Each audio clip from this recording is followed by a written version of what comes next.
Hello everyone and welcome to my channel Titu's class. आज हम class 5 के कुछ प्रैक्टिस वर्कशीट्स करेंगे। वीडियो शुरू करने के पहले आप सबसे रिक्वेस्ट है, अगर आप हमारे चैनल को देख रहे हैं, फॉलो कर रहे हैं, तो प्लीज़ ज़्यादा से ज़्यादा लाइक करें जिससे हमारा चैनल ग्रो कर सके। शेयर करें, चैनल में नए हैं तो सब्सक्राइब ज़रूर करें। So let's see the contents. आज हम कौन कौन से टॉपिक पर क्वेश्चंस पूछेंगे वो मैं आपको कंटेंट्स में बताऊंगा। आर्टिकल्स और सेकंड एडजेक्टिव्स।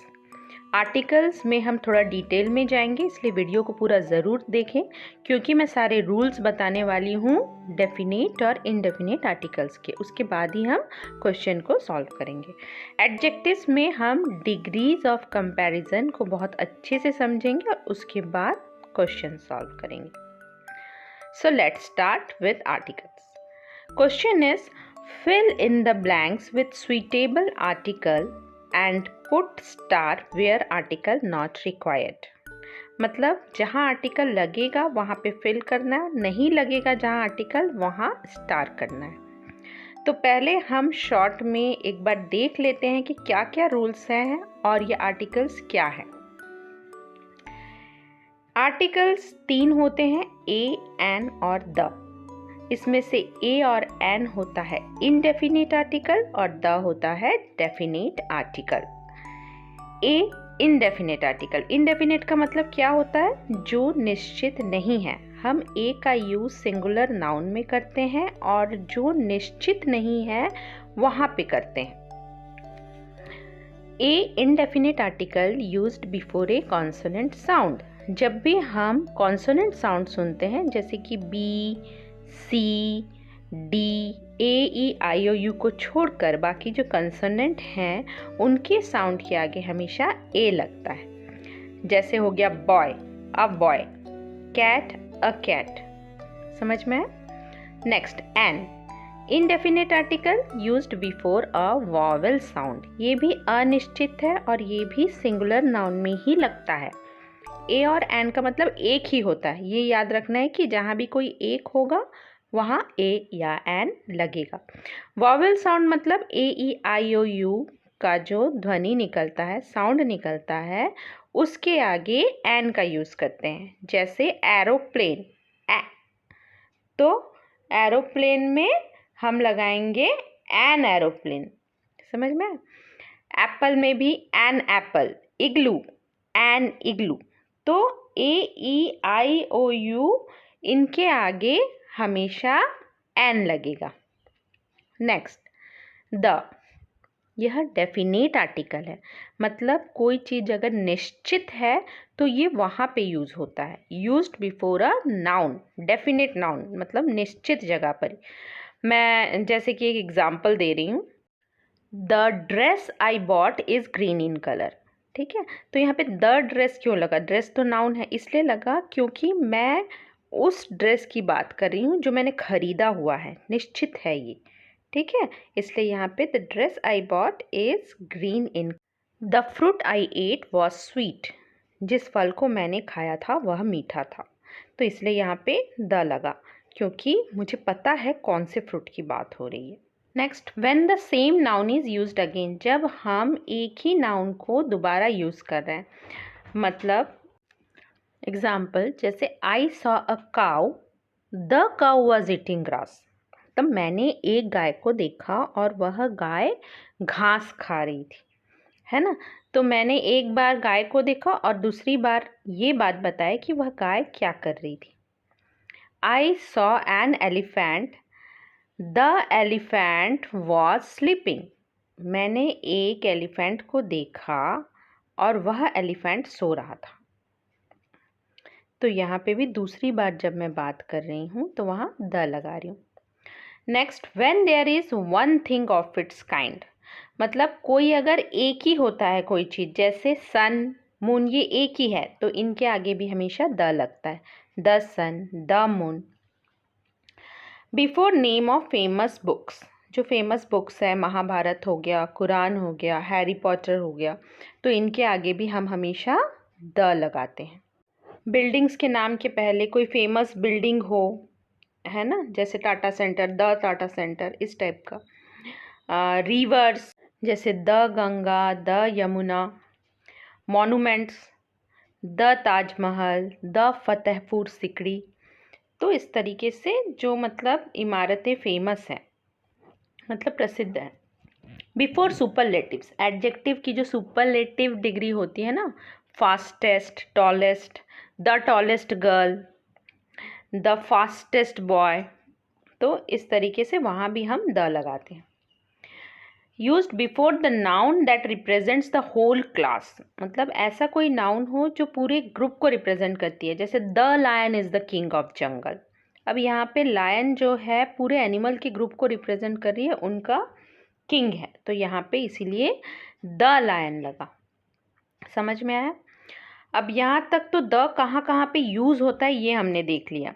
अब हम ये देखेंगे कि द को कहाँ हमें यूज़ नहीं करना चाहिए, ये भी बहुत इम्पॉर्टेंट है। We do not use the before name of countries and people, मतलब हमको कोई नेम ऑफ कंट्रीज़ है, जैसे इंडिया है, इंडिया के आगे कभी भी द नहीं लगता।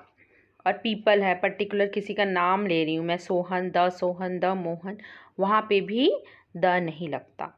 जबकि रिपब्लिक के आगे द लगता है, United Nation, the United Nation, वहाँ पे लगेगा, तो ये बात याद रखना है। Before common nouns in plural numbers, जैसे कॉमन नाउन हो गया आपका, एनिमल हो गया, बर्ड हो गया, तो बर्ड्स अगर कह रहे हैं वहाँ पे द बर्ड्स नहीं आएगा, द एनिमल्स नहीं आएगा।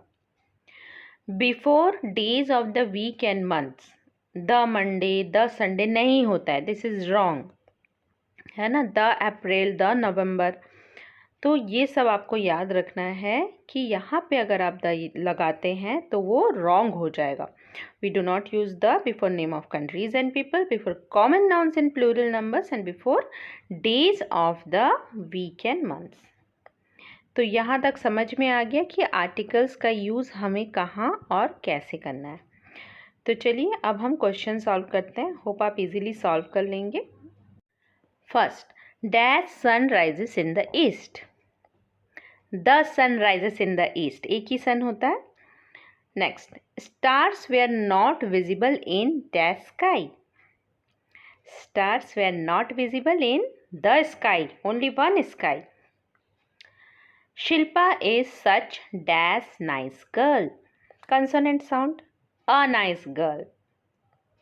Dash peacock is our national bird, पूरे ग्रुप को रिप्रेजेंट कर रहा है, तो यहाँ पे क्या होगा, the peacock is our national bird.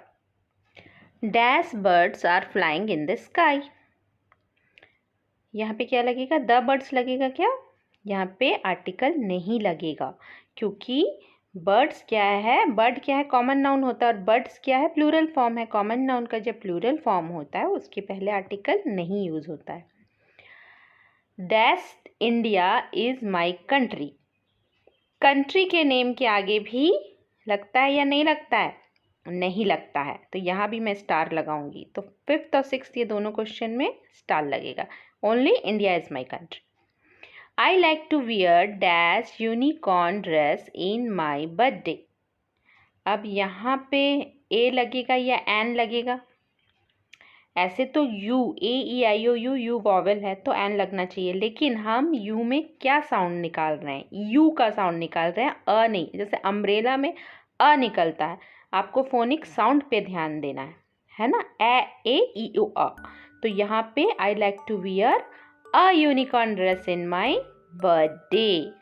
तो समझ में आया यहाँ तक के आर्टिकल्स का यूज़।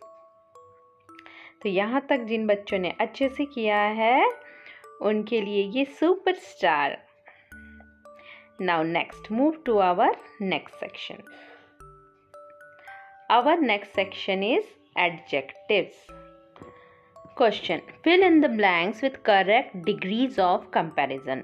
अब एडजेक्टिव में डिग्रीज ऑफ कंपैरिजन क्या होती हैं, इसे हमें पहले समझना है। What are degree of comparison?